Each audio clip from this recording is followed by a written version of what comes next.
दोस्तों जय हिंद जय भारत हर हर Mahadev. Welcome to academy of geopolitics. तो आज की हमारी जो वीडियो है वो टोटली स्लाइड बेस्ड रहेगी। आज वाइट बोर्ड पे आपको कुछ नहीं समझाएंगे।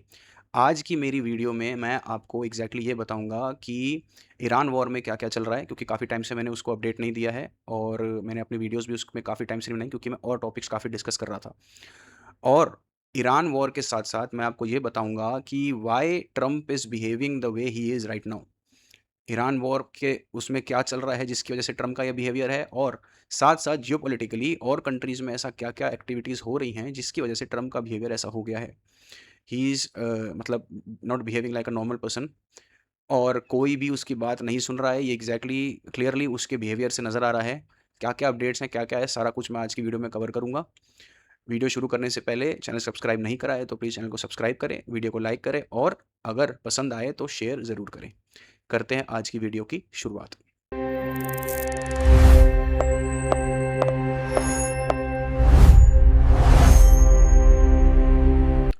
तो वीडियो की शुरुआत सबसे पहली स्लाइड पे अगर हम चलते हैं तो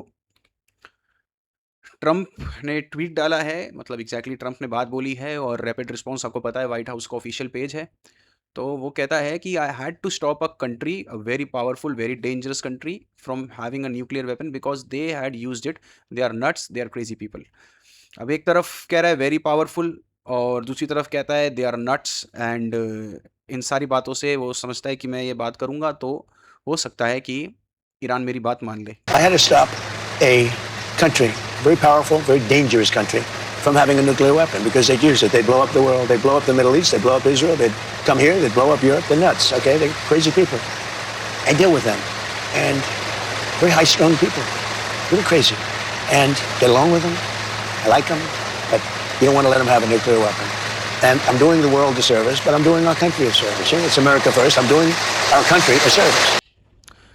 उसके बाद व्हाइट हाउस से ट्वीट आता है, वो कह रहा है कि just sit back and relax, it will all work out well in the end, it always does. Actually ये जो ट्वीट आया है व्हाइट हाउस का, जो स्टेटमेंट ये ट्रम्प का स्टेटमेंट दिखा रहे हैं, ये एग्जैक्टली इसने 2-3 दिन पहले बोली थी।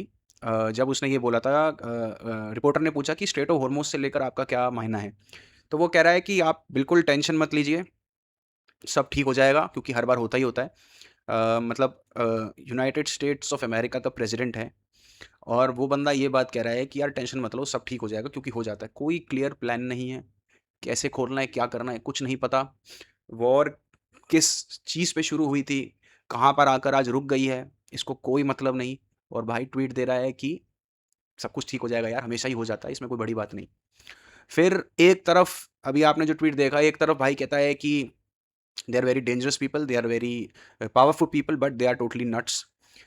और ऐसी भाषा का उपयोग कर कर हमारा भाई मानता है कि he will make them sign a deal with him.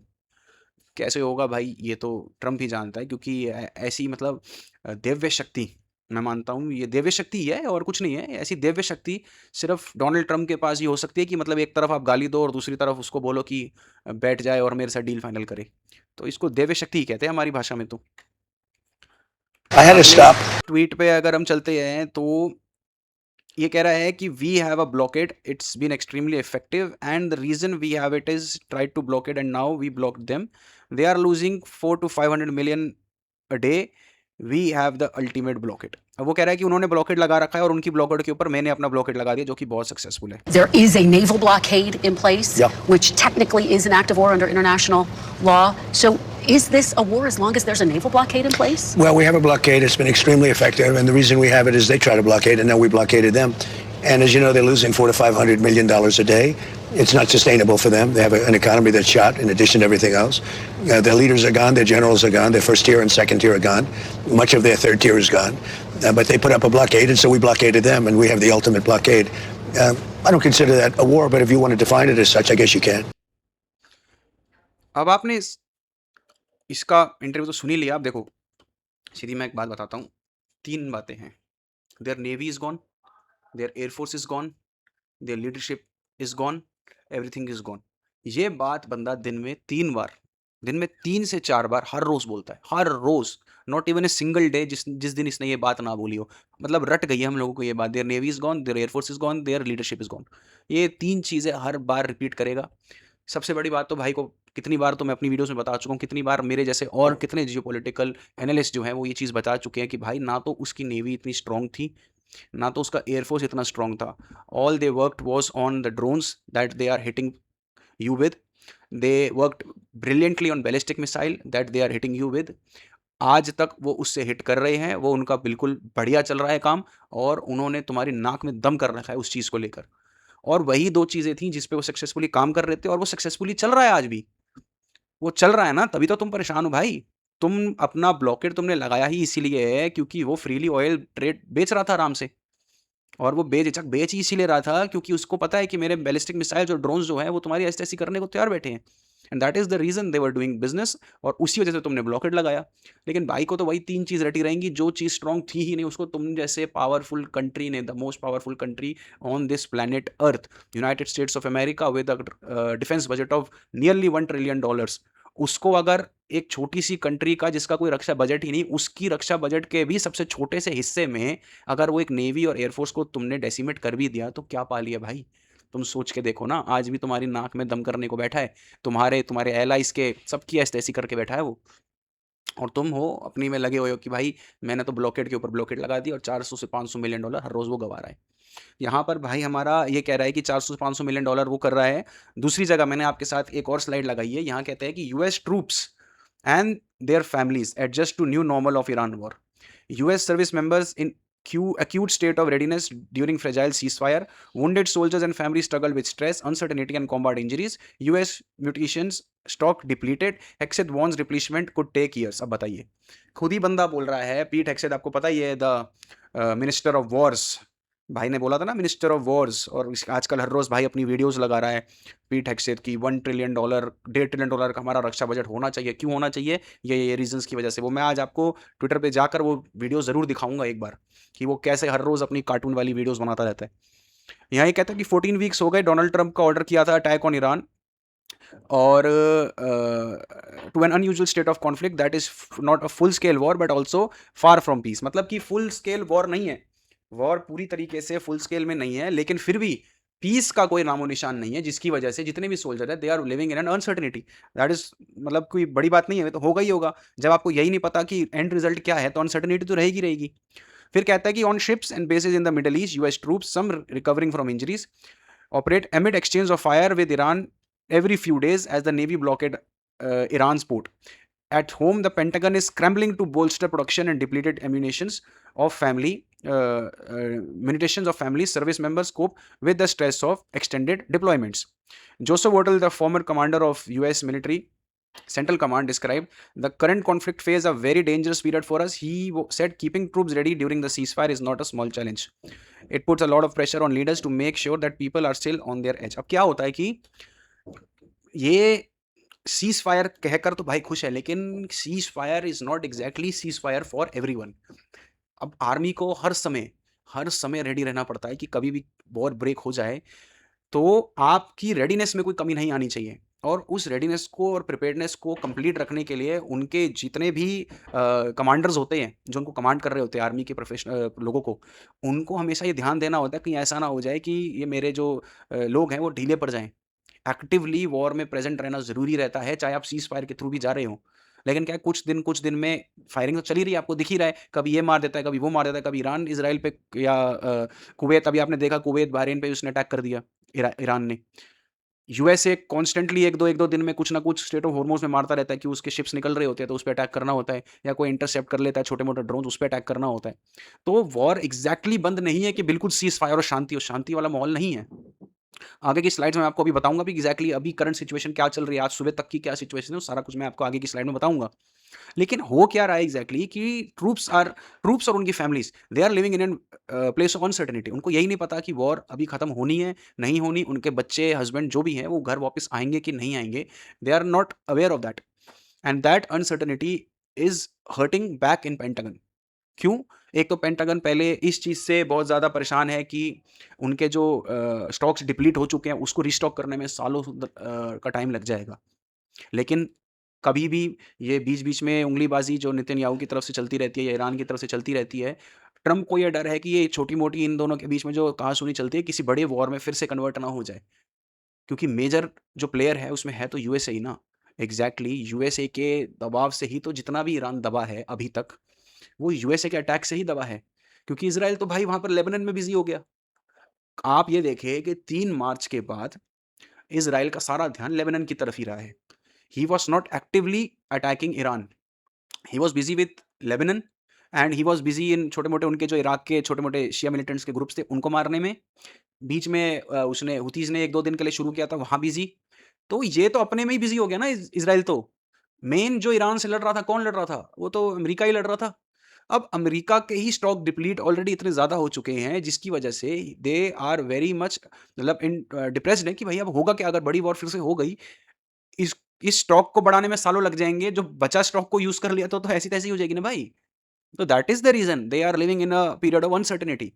यही वो ये रिपोर्ट कह रहा है। लेकिन ट्रम्प भाई तो यार हमने तो ब्लॉकेट लगा दिया। 400-500 मिलियन डॉलर रोज़ का वेंचर रोक दिया मैंने। उसका मतलब कैसे किस हिसाब से ये बंदा कमेंट्स देता है, किस हिसाब से ये इंटरव्यू में बैठ जाता है विदाउट एनी प्रिपेयर्डनेस, उसका कोई जवाब नहीं। लिटरली उसका कोई जवाब नहीं। और मैं वही कहता हूँ कि ये दैवीय शक्ति सिर्फ ट्रम्प महाराज के अंदर ही हो सकती है, और तो मेरे को नहीं लगता किसी के अंदर ये चीज़ है। अगला ट्वीट जो है ये कह रहा है कि Iran could issue a 30-day deadline on straight of Hormuz. अब ये देखिए आप, ये कितनी बढ़िया मतलब कि ये है कि 30 दिन ईरान कह रहा है कि मैं स्ट्रेट ऑफ हॉर्मुज को पूरी तरीके खोलने से पहले 30 दिन की डेडलाइन तय करूंगा।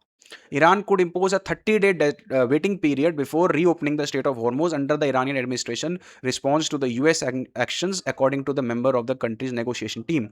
Under this proposal, Tehran should announce that the reopening of Strait of Hormuz under Iranian administration will only open 30 days after all threats from United States and its allies have been removed.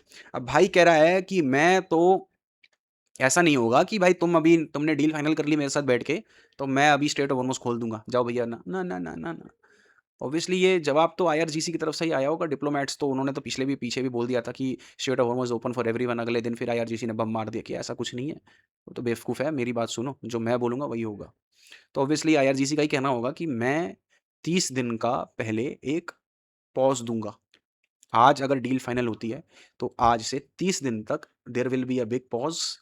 उसमें हम सारी situation को देखेंगे कि अब हम पे कोई अटैक तो नहीं हो रहा यूएस की या उसकी एलाइज की तरफ से। जब 30 दिन तक कोई अटैक नहीं होगा, only then I will open the strait of Hormuz completely. वरना ऐसा ही चलता रहेगा कि 7-8 आज निकल गए, 10 आज निकल गए, 11 आज निकल गए, यही चलता रहेगा जो उतने दिन से चल रहा है। हर रोज़ ईरान की तरफ से, आईआरजीसी के कमांडर की तरफ से एक वो आता है कि मैंने आज इतने शिप छोड़ दिए, आज मैंने इतने शिप छोड़ दिए, फलाने दिन को 10 छोड़े थे, फिर अगले दिन 15 छोड़े थे। तो ऐसे ऐसे वही चलता रहेगा। It will not be freely open from the day 1 of the deal, it will be open after 30 days of the deal. ये ऐसी इन लोगों की बातचीत चल रही है आपस में कि हम ये डील रखेंगे यूएसए के आगे। क्या होता है क्या नहीं होता, जैसे जैसे अनफोल्ड होगी चीज़ मैं आपको ज़रूर बताऊंगा, बट फिलहाल इनके दिमाग में ये चीज़ घूम रही है।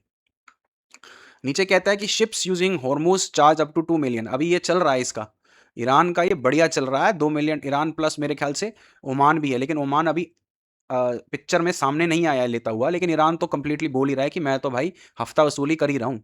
अ senior Iranian law maker has said that the ships passing through strait of Hormuz with Tehran approval are being charge fees ranging from 1.5 to 2 million on average. Iran has maintained that it has the authority to oversee maritime traffic through the Strait of Hormuz alongside Oman, which borders the waterway on the opposite side, a position that differs from international maritime. ये कह रहे हैं ना alongside Oman, ये Iran की तरफ से statement आई है। अभी ओमान ने ऐसा कुछ नहीं बोला है कि हम ये हफ्ता वसूली कर रहे हैं। अब ये मैं क्या, ये तो हर कोई कितनी बार बता चुका है ये आपको कि ये स्ट्रेट ऑफ हॉर्मुज है। ठीक है जी, ये स्ट्रेट ऑफ हॉर्मुज है, ये एरिया, ये ईरान आ जाता है, ये ओमान है, ये यूएई है, यूएई तो लिखा ही हुआ है इसमें। ठीक है जी। अब ये जो स्ट्रेट ऑफ हॉर्मुज है, ये आपको पता ही है, ये 200 नॉटिकल माइल्स होता है हर एक कंट्री का। तो ये 200 नॉटिकल माइल्स के हिसाब से ये जो पाथ बनाया है मैंने, ये ईरान का पाथ है, ये ओमान का पाथ है, ये ओमान का रास्ता है, और बीच से आता है वो होता है स्ट्रेट ऑफ हॉर्मुज। ठीक है जी। अब ईरान कह रहा है कि भाई ईरान का जो ईरान प्लस ओमान का हक है ये पूरे में। अच्छा, पहले जब हुआ था स्टार्टिंग में, भाई ने सिर्फ इतना एरिया ही कवर किया था, इतना ही एरिया को कहा था कि मैं सिर्फ इसी को ही कंट्रोल करूंगा और इससे ज्यादा मैं कंट्रोल नहीं करूंगा। लेकिन अब भाई कह रहा है कि ना, ये नहीं है स्टेट ऑफ हॉर्मोज, ये है मेरे लिए स्टेट ऑफ हॉर्मोज। ये पूरे एरिया को ईरान कितनी बार नक्शे निकाल चुका है, पिछले 15-20 दिन से बहुत नक्शे निकाल चुका है ईरान, कि ये पूरे एरिया हमारा है, इसमें जो भी शिप जाएगी इस पे पूरा हक हमारा है, और जितने भी जहाँ से पैसेज होंगे वो हम ओवरसी करेंगे, उस चीज़ को देखेंगे और उसी के हिसाब से हम टोल वसूलेंगे। जो आज वो टोल वसूल भी रहा है वो $1.5 से $2 million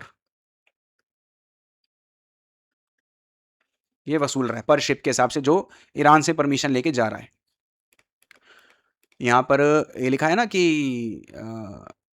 Tehran approval, ships passing through the Strait of Hormuz with Tehran approval are being charged fees from 1.5 to 2 million on an average. The claim made was by Mohsin Zangi, a member of Iran Parliamentary Budget and Planning Commission, in an interview with semi-officially. तो Iran का तो और Oman का तो बढ़िया चल रहा है। अच्छा, इसी से रिलेटेड एक चीज़ और भी आई है, ये देखिए। वेस्ट एशिया वॉर में अनसर्टेनिटी कितनी ज़्यादा बढ़ गई है। Hormuz strait will be open but with a transit fee, Iran on way to Moscow quoted. अब ये फ्यूचर का प्लानिंग ये कर रहे हैं कि डील होने के बाद हमारा क्या होगा। तो वो कह रहा है कि भाई हॉर्मोज तो खुलेगा, लेकिन will be open but under new conditions to be set by Iran and Oman including a transit fee. अब कह रहा है कि जो हॉर्मोज खुलेगा ना, तो वो नई कंडीशंस के साथ खुलेगा, और वो खुलेगा आपका ओमान और ईरान के रजामंदी से ही। The US and Israeli war on Iran has largely cut oil flows via the strait, which before the conflict saw 1/5 of the world oil pass through.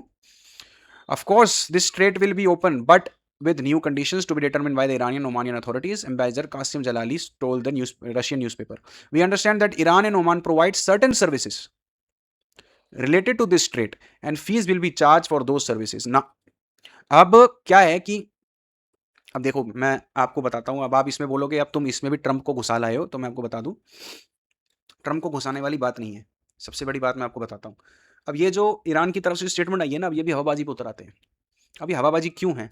हवाबाजी ये इसलिए है क्योंकि ये कह रहा है कि we provide some services in state of Hormuz. कोई सर्विस आप प्रोवाइड नहीं करते हो स्टेट ऑफ हॉर्मोज में। State of Hormuz is not a man made state, it's very much a natural state. ठीक है ना, ये भगवान की देन से आया है। जो मेरे शब्दों में है कि भगवान की देन ही है ये आप लोगों का बनाया हुआ स्टेट नहीं है। So if that is not a man made state, you are not suppose to charge any toll for it. और आप वहाँ पर कोई सर्विस प्रोवाइड नहीं करते हैं। अगर आप कोई सर्विस प्रोवाइड करते भी हैं तो आप ऑब्वियसली उस सर्विस का चार्जेस लेते ही होंगे। आज से नहीं लेते होंगे, पहले ही लेते होंगे। कोई भी फ्री में सर्विस प्रोवाइड नहीं करता भाई। अगर आप कुछ भी सर्विस प्रोवाइड कर रहे होंगे, कोई फॉर एग्जांपल आपने किसी शिप को डॉक में आपने उतरवा दिया कि चलो कोई दिक्कत है, कुछ क्या है, सर्विस हम दे भी रहे हैं, उसकी रिपेयरिंग कर रहे हैं, या फिर कुछ पानी वानी और ये सब अगर लोगों को पिला रहे हैं, तो भाई उसके लिए आप चार्ज ऑलरेडी लेते होगे। अगर आप ये बोलो कि हम नहीं लेते थे, तो ये बेवकूफ़ी है। ऑब्वियसली 100% आप लेते ही होंगे। इसके अलावा क्या सर्विस आप प्रोवाइड करते हैं? आप दुनिया को बताएंगे ज़रा? आप कुछ कर ही नहीं सकते हैं। It is not a man made straight, it is a straight that was made by nature. तो आपका कोई हक नहीं है उस पे अपना हक जमाने का। जितना है वो 200 नॉटिकल माइल के हिसाब से, जो कि एक प्रपोज्ड एरिया है, वो रहेगा ही रहेगा। लेकिन आप ये बोलो कि मेरे प्रपोज्ड एरिया के अलावा मेरा जितना एरिया है वो मेरा है, वो नहीं हो सकता। वो that is not possible. No one will allow to do it. और अगर आप ये कुछ प्लानिंग व्लानिंग कर रहे हो तो ये बेवकूफ़ी है। अब ये प्लानिंग हो क्यों रही है? All because of that one person, and that one person is Donald J Trump. उसकी कमज़ोरी की वजह से ही ये सारी बेवकूफ़ियाँ हो रही। अब आप यही बोलोगे कि भाई इसमें डोनाल्ड जे ट्रम्प का क्या दिक्कत? दिक्कत क्या है? उसने अपनी कमज़ोरी, अपनी वल्नरेबिलिटी को इतना ज़्यादा एक्सपोज़ कर दिया पूरी दुनिया के आगे कि हर कोई उसके सर पे चढ़ रहा है इस टाइम। अगर डोनाल्ड ट्रम्प इतनी कमज़ोरी ना दिखाता और ऐसे उल्टे-सीधे बयान ना देता, तो ये कंडीशन अभी ना होती। उसकी वजह से ही ईरान इस सिचुएशन पे आया है कि वो स्ट्रेट ऑफ हॉर्मोज़ वाला जो उसका न्यूक्लियर वेपन है, उसको अपनी तरफ रखने के लिए आज तत्पर बैठा है। वो कह रहा है मुझे नहीं चाहिए न्यूक्लियर वेपन, मैं क्या करूँगा न्यूक्लियर वॉरहेड का? मेरे पास तो न्यूक्लियर वॉरहेड ऑलरेडी है, जिससे मैं पूरी दुनिया का गला पकड़ के बैठा हूँ इस टाइम। तो अपने उस न्यूक्लियर वॉरहेड को ईरान और ज़्यादा बढ़िया तरीके से एक फ्रेमवर्क में बाँधना चाहता है। एक थप्पा लगाना चाहता है, स्टैंप लगाना चाहता है, दुनिया से लगवाना चाहता है कि भाई ये थप्पा लग गया, स्टेट ऑफ हॉर्मोज़ ईरान और ओमान का हो गया, यहाँ से ट्रांज़िट फ्रीज़ होगी, फलाना-ढिमकाना जो भी ये कहना चाहते हैं। And that is all because of that one person that shows vulnerability every day, every single day, मतलब more than twice a day. हर दूसरे तीसरी घंटे के अंदर ही उसका एक नया कोई ट्वीट आ रहा होता है, या कोई इंटरव्यू आ रहा होता है या प्रेस कॉन्फ्रेंस कर रहा होता है, भाई को पता ही नहीं काम कब करता है यार ये आदमी। अरे सारा दिन ही लगा रहेगा कैमरे के आगे, और जब कैमरे से हट जाएगा तो चला जाएगा गोल्फ खेलने। अरे भाई का पता ना सिस्टम कैसे चलता है यार, हमारे तो दिमाग से बिल्कुल ऊपर जाती है चीज़ तो। एनीवेज़ आगे अगर हम अपनी स्लाइड पे चलें, तो ये कह रहा है कि Iran has asserted that a permanent peace deal should allow it to demand fees for ships passing through the strait, which would vary depending upon the type of ship, its cargo and prevailing conditions. अब देखो, अब ये कैसी ship जा रही है, कैसा सामान ले जा रही है, प्रेवलिंग कंडीशंस क्या हैं, मतलब प्रेवलिंग कंडीशंस बोले तो बारिश है, अगर रेन है उसमें अलग फीस लूंगा, समर में अलग फीस लूंगा, विंटर में अलग फीस लूंगा। मतलब prevailing conditions, any condition, it can be weather conditions हो सकती हैं, या फिर वहां पर कुछ आसपास कुछ काम चल रहा हो, दैट कंडीशन, मतलब what ever the condition at that time on the day is, उसके हिसाब से मैं फीस वसूलूंगा। तो भाई मैं कह रहा हूँ ना, they are totally framing it everything.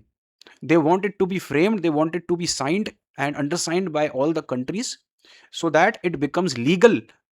It becomes legal for Iran and Oman to control the Strait of Hormuz, and that is the most dangerous thing that is happening in this war. I don't know कि आप लोग इस चीज़ को समझ रहे हो कि नहीं समझ रहे हो, but that is the most dangerous thing happening in this war. And I don't think so कि इस चीज़ के लिए डोनाल्ड ट्रंप कुछ एक्टिवली और बहुत ज़ोरों शोरों से इस चीज़ के लिए कुछ कर रहा है। All he is thinking of his mid term that is in November, and he is doing everything related to what can happen to get him votes. उसके अलावा वो कुछ भी नहीं कर रहा। और ये सबसे डेंजरस बात है इस वॉर की जो अभी तक चल रही है।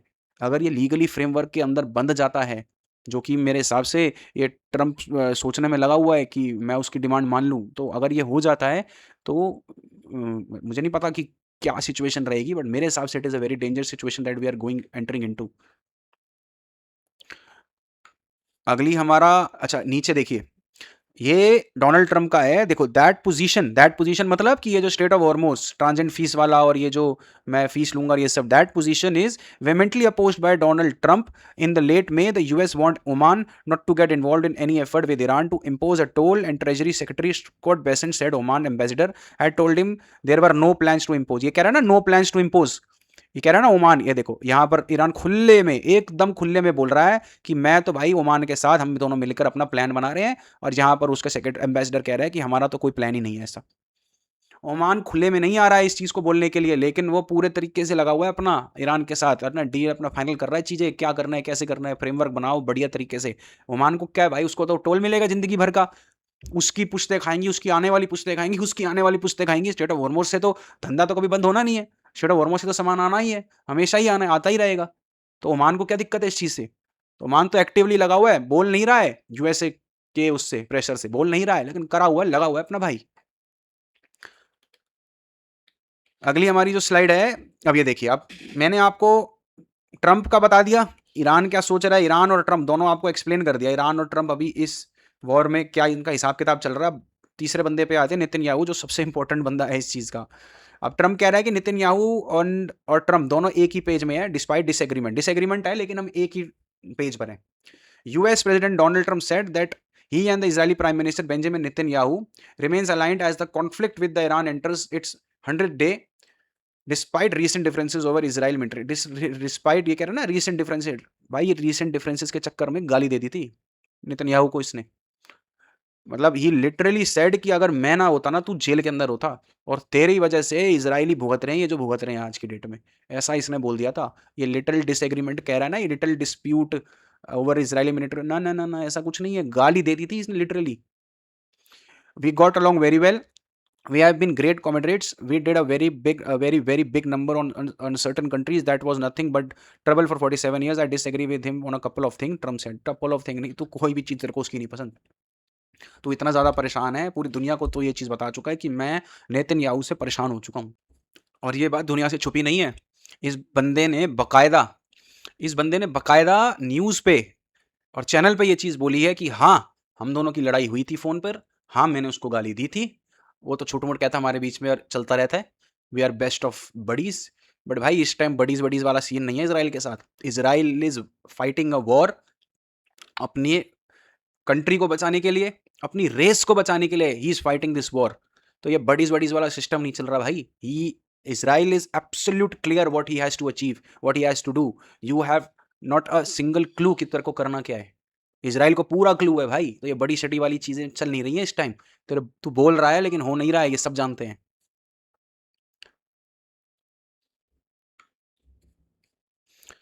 फिर ये कह रहा है कि Middle East on the edge, Iran and Israel trade fresh blows despite Trump's warning. ये आज की बात है, बिल्कुल मंडे की. मंडे है आज, मैं रिकॉर्डिंग कर रहा हूँ और आज सुबह ये स्ट्राइक्स हुए हैं. The strikes could also derailed United States of America Donald Trump last ditch effort to find and ramp in the way by negotiating a nuclear with Iran. Trump, who has been breathing down the Netanyahu's neck to restrain from hostile in a recent interview on how he called the shot, affirming that Netanyahu must accept the Iran deal to put cessation to the bloody war. The strikes could also derail, ये मैंने आपको भी बता दिया. ये कह रहा था, ये देखिए, ये स्टेटमेंट थी. if बीबी मतलब नेतन्याहू को बुलाता है ये. strikes them back, it's going to keep going like the 47 years or last 3000 years, he told an interview. Each of them had their fun. Israel had its strike, Iran had its strike. We don't need anymore. अब देखो, अब मैं इसकी ये जो statements है ना, ये इसकी वजह से ही मैं आपको कहता हूँ. कह रहा कि all have their fun. भाई के लिए ये सिर्फ एक मजाक है. मैं इसी वजह से कहता हूँ, see the seriousness of this person is having regarding this war. उसके लिए ये ना, ये फन है. उसको लगता है कि इसराइल मौज मस्ती के लिए बम मार रहा है, ईरान मौज मस्ती के लिए बम मार रहा है. भाई वो मौज मस्ती के लिए बम नहीं मार रहे हैं. They are fighting for their country, they are fighting for their, उनकी खुद की जो जनता है उसके लिए लड़ रहे हैं. ये सब अपने लिए और अपने लोगों के लिए लड़ रहे हैं.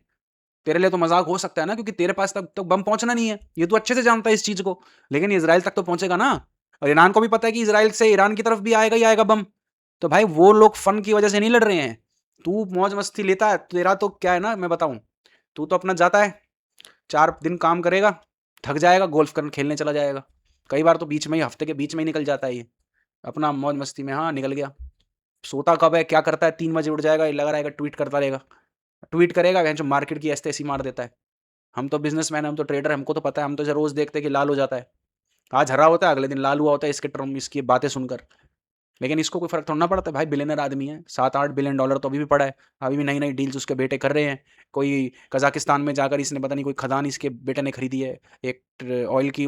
कजाकिस्तान से लेकर, वो मैंने बताया था ना आपको, द ट्रम्प रूट, अपनी पिछली वीडियो में मैं लिंक में डाल दूंगा. वो ट्रम्प रूट के लिए इसने काम करना शुरू कर दिया है. कजाकिस्तान में अपने बेटे को ऑयल फील्ड के आसपास इसने जगह दिलवा दी है, बेटे और दामाद को, जेरेड कुशनर को और अपने बेटे को, ट्रम्प को, जूनियर ट्रम्प को. वो लगे हुए हैं अपना वहाँ पर पाइपलाइन बिछाने में. कजाकिस्तान से अर्मेनिया और अजरबैजान से होता हुआ अपना यूरोप तक लग गया ही अपना रशिया की बाईपास करने के लिए, और नींव रख दिया इसने. तो बिलियनर आदमी हो भाई, तुमको क्या फर्क पड़ रहा है कि गैस वहाँ पर $4 की आ रही है कि $3 की आ रही है कि साले $10 की आ रही है. तुमको क्या फर्क पड़ता है? फर्क तो उनको पड़ता है ना जो रोज दिहाड़ी मजदूरी करते हैं. ठीक है, अमेरिका में भी तो दिहाड़ी मजदूरी कहेंगे यार, जरूरी थोड़ी ना है कि वो डेली वेजेस कह लो, होता तो दिहाड़ी मजदूरी है. तो जो दिहाड़ी मजदूरी कर कर एक एक पैसा बचाकर अपने ईंधन में तेल भरते हैं ना भाई, उनसे जाकर पूछो कि वो क्या कर रहे हैं. तुम्हारे लिए तो ये मजाक है, तुम तो फन ले रहे हो जिंदगी का, वो थोड़ी ना फन ले रहे हैं. नेतन्याहू को ये कह रहा है कि दे हैड देयर फन, और इसकी गर्दन पकड़कर इसको रोकता रहता है.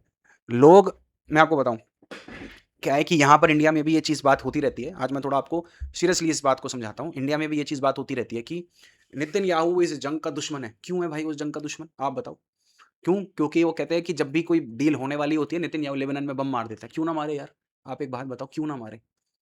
लेबनान तो बिल्कुल बगल में बिछा हुआ है इसराइल के. अब लेबनान बम मारेगा इसराइल पे, और ट्रम्प कहता है कि ट्रम्प चाहता है कि नेतन्याहू ऐसे हाथ पे हाथ धरा बैठा रहे और देखता रहे उसकी कंट्री पे बम गिरता जाए. क्यों गिरता रहे भाई? उसकी खुद की सवर्जिनिटी है, उसको अपने खुद के लोगों को बचाना है, अपनी कंट्री को बचाना है. वो क्यों लेबनान पे ना मारे? एक रीजन बताओ. लेबनान उस पे बम मारता रहे, वो कुछ ना कहे. क्यों ना कहे भाई? और इसकी बेवकूफ़ी के चक्कर में नेतन्याहू झेलता रहे, उसकी कंट्री झेलती रहे, इसराइल झेलती रहे, ज्यूज झेलते रहे. क्यों झेलते रहे? अब आप कहोगे कि भाई उसको यूएसए की बात माननी चाहिए बिकॉज यूएसए उसको बहुत ज़्यादा सपोर्ट प्रोवाइड करता है.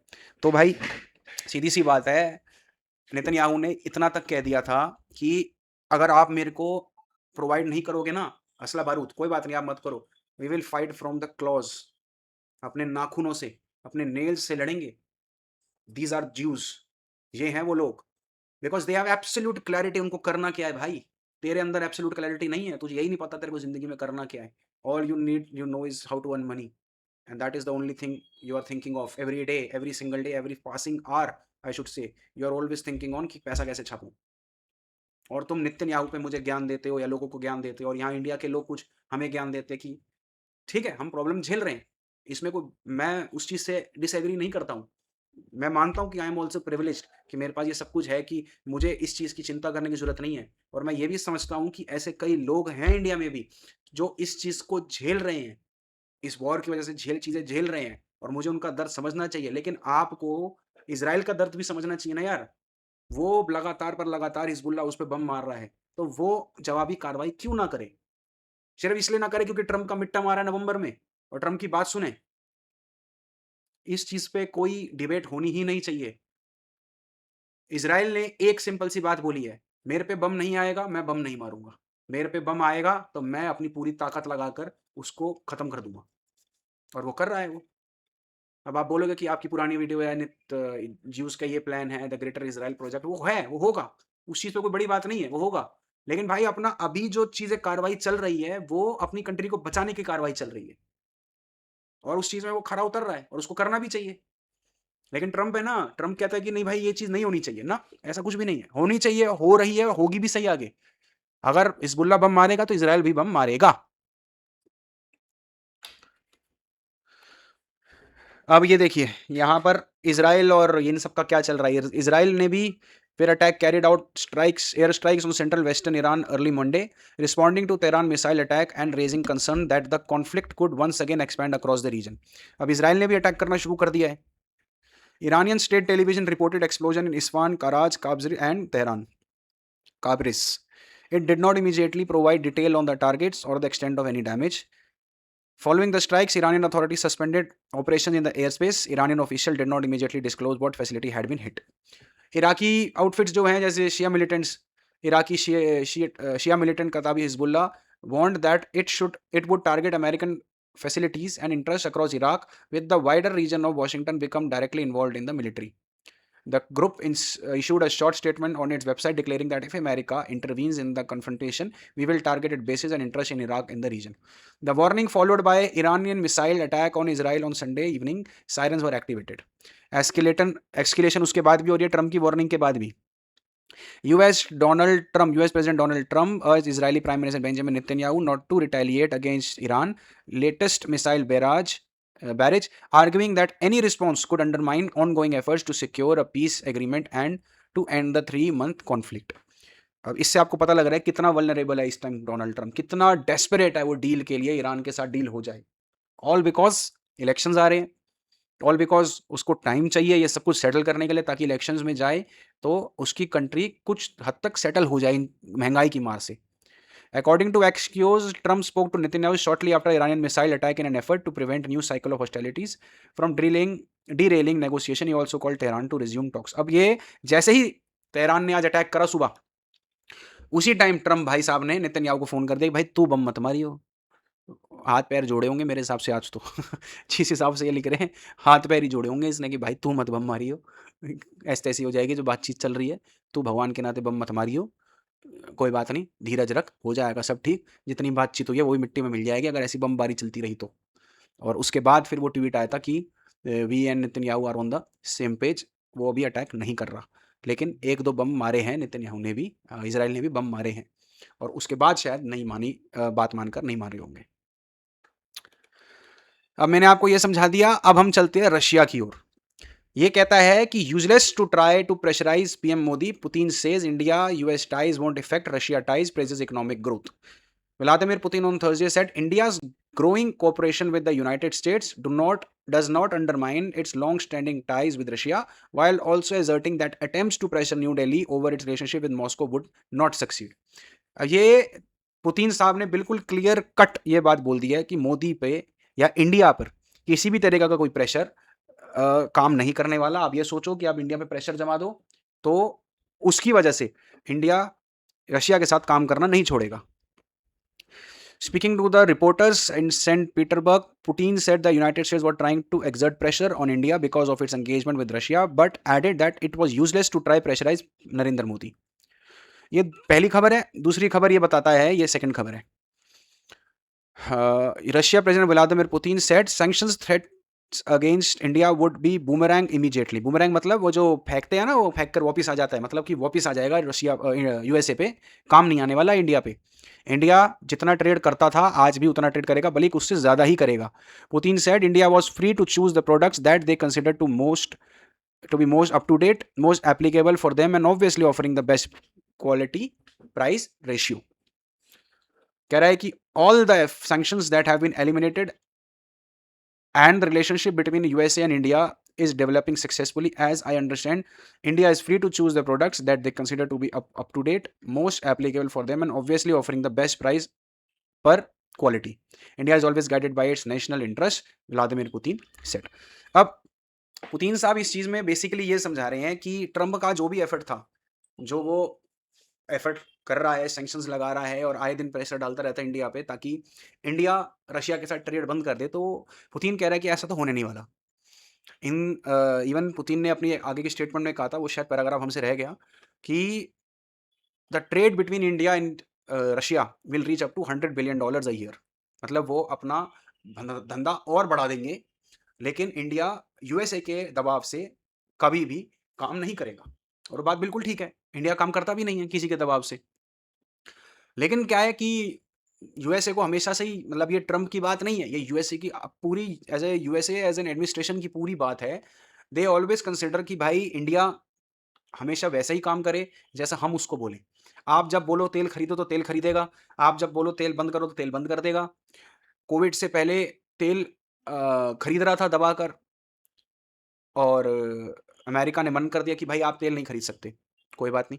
कोविड आया, उसमें सारा कुछ ऑयल, आपको पता है ऑयल की कंजम्पशन खत्म होगी बिल्कुल। उस टाइम हमको सस्ता भी मिल रहा था, लेकिन इसने मना कर दिया लेने से, कोई बात नहीं। फिर आया आपकी रशिया यूक्रेन वॉर हो गई, 1-2 महीने बाद प्राइस ने उछाल मारा।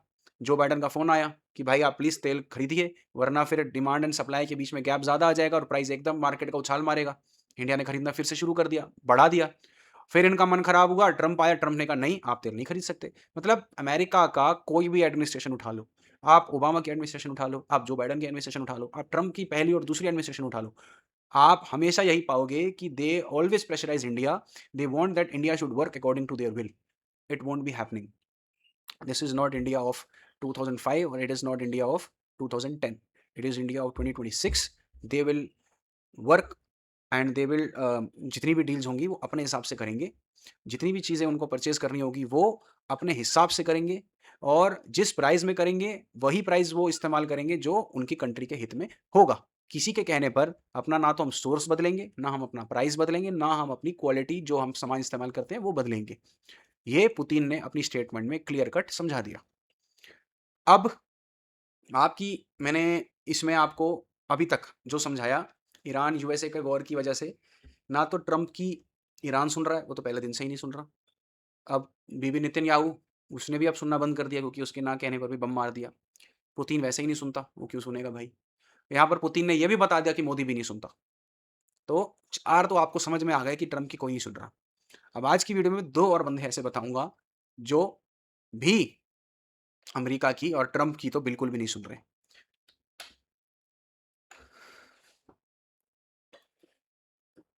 अगली हमारी स्लाइड है शी जिनपिंग और उसके दोस्त किम जोंग की। China, Xi Jinping arrives in North Korea for a rare summit.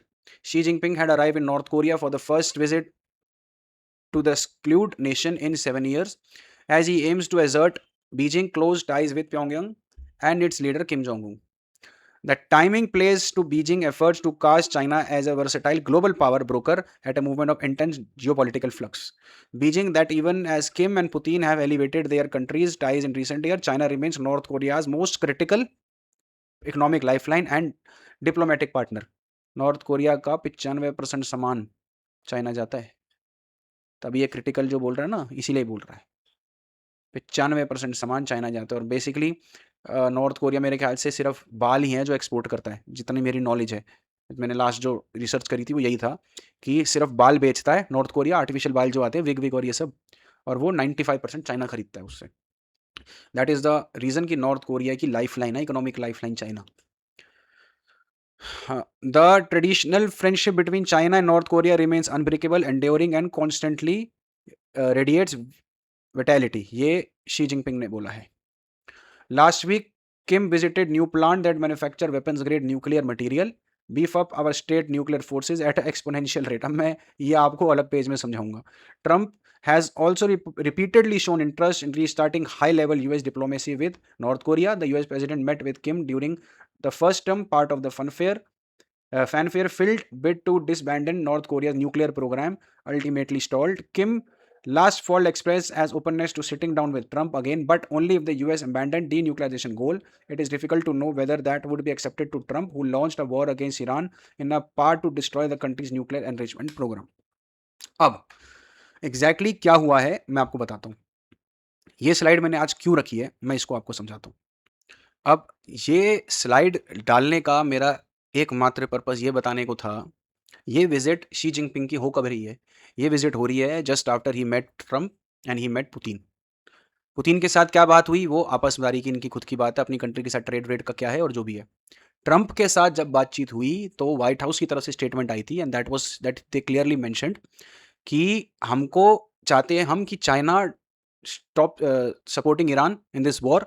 Secondly we want कि China should help USA in denuclearizing north Korea. ये उसने डिमांड रखी थी और उन्होंने ये बोला था कि हमारी आपस में बात हुई भी है। ऐसी व्हाइट हाउस से स्टेटमेंट आई थी, चाइना की तरफ से ऐसी कोई स्टेटमेंट नहीं आई। मैंने अपनी वीडियो में आपको बताया था, जिसका मैं लिंक भी लगा दूंगा या यहाँ पर मैं चला भी दूंगा, कि ट्रंप कह रहा है कि मेरी शी जिनपिंग से बात हुई है कि आप नॉर्थ कोरिया को डीन्यूक्लियराइज करो। शी जिनपिंग इस बार को मान ही नहीं सकता। रीजन है उसका, सबसे बड़ा रीजन है कि सबसे बड़ा एलाई है एशिया में नॉर्थ कोरिया उसका। नॉर्थ कोरिया को वो अपना एक न्यूक्लियर एक्सटेंशन मानता है। कैसे मानता है मैं आपको छोटा सा एक्सप्लेन कर देता हूँ। पूरा एक्सप्लेन मैंने अपनी वीडियो में करा हुआ है, जिसका लिंक मैं लगा दूंगा। नॉर्थ कोरिया को वो अपना न्यूक्लियर एक्सटेंशन इस तरीके से मांगता है कि इसका जो आयरन डोम है जो यूएसए बनाने की तैयारी कर रहा है, आयरन डोम के तहत जितनी भी न्यूक्लियर लेवरेज थी वो यूएसए खत्म करना चाहता है। न्यूक्लियर लेवरेज होती है जब कंट्री ए और कंट्री बी, जब country A and country B पे न्यूक्लियर वेपन मारती है तो कंट्री बी उसको रिटेलिएट करती है वापस न्यूक्लियर वेपन मार के। This is called nuclear leverage, कि मतलब आपने मुझे न्यूक्लियर मारा तो मैं आपको न्यूक्लियर मारूंगा। लेकिन आयरन डोम के तहत क्या होता है, अगर यूएसए ने किसी पे न्यूक्लियर वेपन मारा फॉर एग्जांपल, तो आयरन डोम क्या करेगा? आयरन डोम सैटेलाइट के थ्रू काम करता है। उसका जो उसने एक सिस्टम जो पूरा एक क्लस्टर बना रखा है, जैसे स्पेस में, उसके बाद नीचे अर्थ के स्पेस में, उसके बाद नीचे उसके ज़मीन में, हर तरीके का उसने एक पूरा स्केनेरियो बना रखा है। तो उसमें जो स्पेस में जो काम करेगा उसका जो डिफेंसिव सिस्टम, वो क्या करेगा, अगर यूएसए ने किसी कंट्री पे न्यूक्लियर वेपन मारा और वो कंट्री रिटेलिएट करने के लिए जब न्यूक्लियर वेपन यूएसए को मारेगी, तो उसका जो स्पेस में डिफेंसिव सिस्टम है वो उस न्यूक्लियर वेपन को लॉन्च होने से पहले ही खत्म कर देगा। अगर वो न्यूक्लियर वेपन को लॉन्च होने से पहले खत्म कर देगा, that means that nuclear leverage और जो न्यूक्लियर का जो ये सारा सिस्टम है ये सारा खत्म हो जाएगा। तो इस न्यूक्लियर लेवरेज को और जितनी भी ये चीज़ें हैं, अगर ये खत्म हो जाती है तो चाइना को इस और रशिया को भी इस चीज़ से बहुत बड़ा डर है कि अगर यार मेरी कंट्री का मेरे साथ अगर कभी यूएसए की लड़ाई होती है, यूएसए ने अगर मुझे न्यूक्लियर वेपन मारा, मैं यहाँ से अगर न्यूक्लियर वेपन वापस मार दूंगा तो वो तो निकलने से पहले ही खत्म कर देगा। इसलिए न्यूक्लियर एक्सटेंशन नॉर्थ कोरिया को एक चाइना ने रखा हुआ है। वो चाहता है कि अगर सारा ध्यान यूएसए का मेरी तरफ है तो मेरा नॉर्थ कोरिया की से एक बेस बना रहना चाहिए न्यूक्लियर का, कि अगर मेरे पास कुछ हो जाता है तो नॉर्थ कोरिया के थ्रू मैं कुछ करवा सकता हूँ। ऐसा चाइना की एक मानना है, ऐसा सोचना है। तो इसलिए भी वो न्यूक्लियर डीन्यूक्लियराइज कभी भी नॉर्थ कोरिया को नहीं करेगा। दूसरी चीज़, बहुत बड़ा ट्रेडिंग पार्टनर है नॉर्थ कोरिया उसका, तो उसको डीन्यूक्लियराइज करने के लिए वो ट्रम्प की बात क्यों सुनेगा?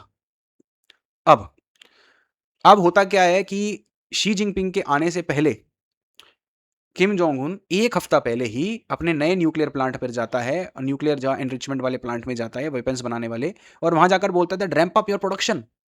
मैं चाहता हूं कि आप अपने प्रोडक्शन को रैंप अप करें। That means he signalling Donald Trump ना, कि भाई मेरे से आकर वो बात नहीं करने वाला इस बारे में कि भाई तुम न्यूक्लियर वेपन हटाओ, भाई मैं तो अपने प्रोडक्शन को रैंप अप कर रहा हूँ और अगले हफ्ते शी जिनपिंग आने वाला है, उसके बाद भी मैं रैंप अप करने की तैयारी कर रहा हूँ। So they are clearly signalling out कि भाई ऐसा हमारे बीच में कोई बात नहीं होने वाली।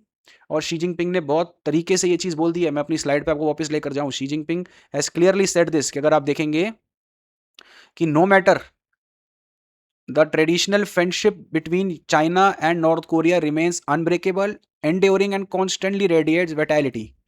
साफ तरीके से बोल दिया है शी जिनपिंग ने कि हमारी फ्रेंडशिप को कोई आंच नहीं आने वाली किसी तीसरे बंदे के आने की वजह से। तो दैट मीन्स कि not even Kim Jong Un is listening to Trump, वो तो कभी सुनता ही नहीं है। और शी जिनपिंग ने भी उसकी बात अनसुनी कर दी पूरी तरीके से। और मैंने आपको पहले ही अपनी स्लाइड्स में, अपनी वीडियोस में बता दिया था कि यार ये बात तो मानने वाली है ही नहीं। शी जिनपिंग और चाइना कभी भी इस बात को नहीं मानेंगे कि यार नॉर्थ कोरिया को डीन्यूक्लियराइज कर दूंगा, वो किसी कीमत पे नहीं करने वाला। तो मैंने आज आपकी स्लाइड में, अपनी स्लाइड में और पूरी वीडियो में आपको ये समझाया कि कैसे ईरान वॉर ने सबसे वल्नरेबल कंडीशन डोनाल्ड ट्रंप की एक्सपोज कर दी। उसने क्या कर दी, खुद ही अपना रोज एक्सपोज करता रहता है मीडिया के सामने आकर। अगर ये शांति से चुपचाप बैठ जाता है एक कमरे के अंदर ना, तो इतना बेवकूफ़ियों वाली चीज़ें होती ना। बट वो है ना, उसको कमरे में बैठने की आदत ही नहीं है, तो कहाँ से बैठेगा। उसके बाद मैंने आपको ये बताया कि ना तो नेतन्याहू ट्रंप की सुन रहा है, पुतिन तो वैसे ही नहीं सुनता, ईरान कहने की बात ही नहीं है। ईरान की ना रिजीम सुन रही है, ना डिप्लोमेट सुन रहे हैं उसके। पुतिन ने आज ये भी डिक्लेयर कर दिया कि इंडिया भी उसकी बात नहीं सुनता, इंडिया पे प्रेशराइज करने का कोई फ़ायदा नहीं। ट्रंप को एक सिग्नल दे दिया। अब आप बोलोगे इंडिया ने इस चीज़ का जवाब क्यों नहीं दिया? इंडिया कभी जवाब देता भी नहीं है।